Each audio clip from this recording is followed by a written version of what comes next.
Anong oras na? 2:45. Ganito yung itsura sa amin. Mag-aalas 3 na. Pero yung init niya, grabe. Sobrang init. Oh, yan. Ito yung kalsada dito sa amin. Parang naglalakad si Lucifer.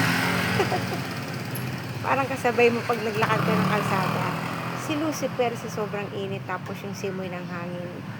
Ay, syempre, mainit. Ganyan ang kalsada dito sa amin. Buti na lang dito sa tindahan. Syempre, mainit pa rin. Buti ka mo. Slab ako. Tapos, meron akong electric fan. Kaya ang gawa ko, hindi ako tatambay dito sa mismong harapan. Kasi, ang init ng niya, yung sikat ng araw. Ang init. Kaya, syempre, tatago ako. Ganyan. Tapos, sa taas natin yung paa natin. Ganyan. Ganyan ang araw-araw natin. Isang buwan yan. Isang buwan magtitiis ka ng sobrang init. Or baka 2 buwan pa nga yung ganyang init eh. Grabe.